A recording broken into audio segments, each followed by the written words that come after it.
नमस्कार.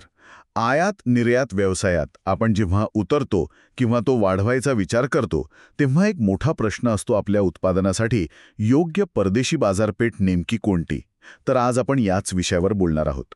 म्हणजे ही योग्य बाजारपेठ शोधायची कशी, कोणती साधनं वापरायची, काय पद्धत आहे. चला तर मग यातले महत्त्वाचे मुद्दे सविस्तरपणे समजून घेऊया. अगदी बरोबर. योग्य मार्केट निवडणं म्हणजे काय आहे ना, विक्रीची शक्यता तर वाढतेच, पण चांगली किंमत मिळते आणि मार्केटिंगचा खर्चही वाया जात नाही.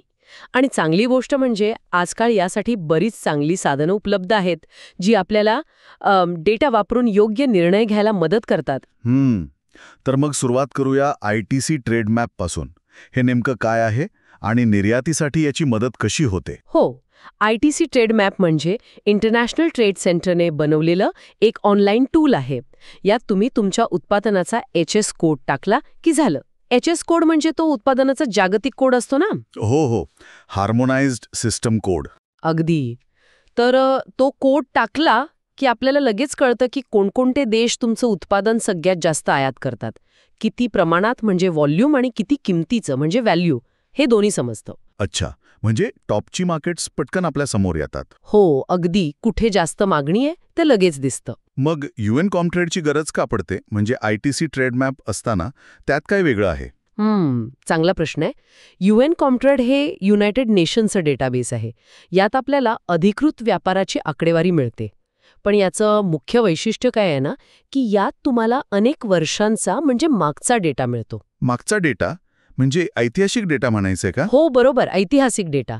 ITC आपल्याला सध्याची परिस्थिती दाखवतं, पण UN कॉमट्रेडमुळे मार्केट कसं बदललंय, म्हणजे मागच्या 5-10 वर्षात काय ट्रेंड्स आहेत, एखादी बाजारपेठ अचानक वाढतीये की हळूहळू स्थिर आहे, हे सगळं कळतं. अरे वाह! म्हणजे फक्त आज काय चाललंय ते नाही, तर मार्केटची दिशा पण समजते. अगदी. त्यामुळे आपल्याला लाँग टर्म प्लॅनिंगसाठी खूप मदत होते. हे खरंच खूप उपयुक्त आहे. आता थोडं वेगळ्या टूलकडे वळूया. Google trends.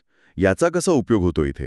गुगल ट्रेंड्स काय करतं, ते आपल्याला दाखवतं की कोणत्या देशात किंवा समजा एखाद्या प्रदेशात तुमच्या उत्पादनाबद्दल लोक ऑनलाईन काय सर्च करतात, किती सर्च करतात.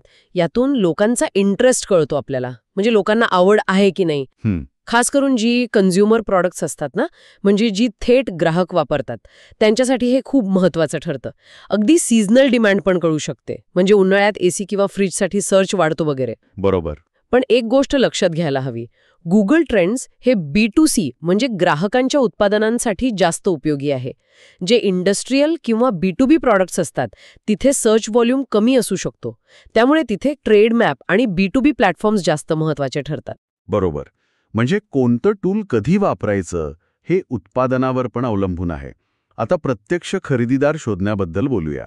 B2B प्लॅटफॉर्म्स म्हणजे इंडिया मार्ट किंवा अलिबाबा सारखे. हो, हे प्लॅटफॉर्म्स म्हणजे एक प्रकारचे ऑनलाईन मार्केटप्लेस आहेत, जिथे खरेदीदार आणि पुरवठादार एकमेकांना शोधू शकतात. इंडिया मार्ट आपल्या भारतीय कंपन्यांसाठी खूपच लोकप्रिय आहे. तर अलिबाबा आंतरराष्ट्रीय स्तरावर खूप मोठा आहे, माहितीये.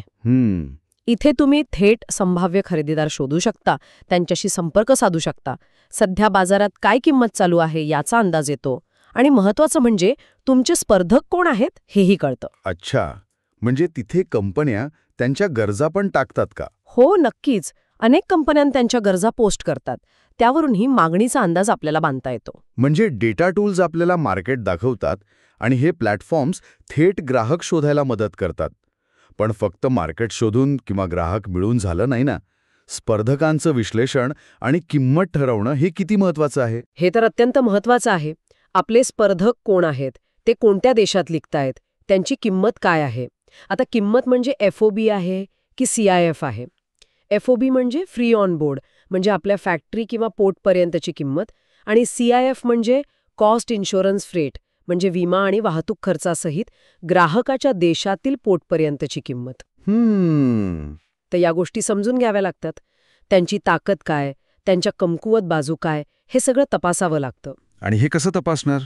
तुम्ही ITC ट्रेड मॅप आणि अलिबाबा सारख्या B2B साईट्सवर तुमच्या स्पर्धकांच्या किमतीचा अंदाज घेऊ शकता. या सगळ्या विश्लेषणातूनच तुम्ही तुमच्या उत्पादनाची योग्य किंमत ठरवू शकता, जी स्पर्धात्मक पण असेल आणि तुम्हाला फायदेशीर पण राहील. तर आपण जी सगळी चर्चा केली त्याचा थोडक्यात आढावा घेतला तर प्रक्रिया अशी दिसते. पहिलं म्हणजे आपल्या उत्पादनाचा HS कोड नक्की करा. बरोबर. मग ITC ट्रेड मॅप आणि UN कॉमट्रेड वापरून जास्त मागणी असलेले आणि वाढणारे देश शोधा. बरोबर. गुगल ट्रेंड्सने लोकांचा इंटरेस्ट तपासा, विशेषतः B2C उत्पादनांसाठी. मग अलिबाबा किंवा इंडिया मार्ट सारख्या प्लॅटफॉर्मवर खरेदीदार आणि स्पर्धकांची माहिती मिळवा. अगदी. आणि शेवटी या सगळ्या माहितीवर आधारित स्पर्धकांचे विश्लेषण करून आणि किंमत निश्चित करून आपलं टार्गेट मार्केट फायनल करा. अगदी अचूक मांडणी केली आहे तुम्ही. ह्या पायऱ्या जर व्यवस्थित फॉलो केल्या ना, तर काय होतं, केवळ नशिबावर किंवा कुणीतरी सांगितलं म्हणून मार्केट निवडण्याऐवजी डेटा आणि विश्लेषणाच्या आधारावर निर्णय घेता येतो. आणि मग आयात निर्यात व्यवसायात यशस्वी होण्याची शक्यता खूप वाढते. हाच जास्त खात्रीशीर आणि सुरक्षित मार्ग आहे असं मला वाटतं. नक्कीच. आणि जाता जाता एक विचार करण्यासारखा मुद्दा आपल्या श्रोत्यांसाठी सोडतो. केवळ डेटा सांगतोय म्हणून सर्वाधिक मागणी असलेला देश निवडणं पुरेसं आहे का? की त्या देशातील लोकांची संस्कृती, त्यांच्या सवयी, तिथले व्यावसायिक शिष्टाचार, हे जे सांस्कृतिक बारकावे आहेत ते समजून घेतल्यास आपली निर्यातीची रणनीती आणखी प्रभावी आणि यशस्वी होऊ शकेल, यावर नक्की विचार करायला पाहिजे.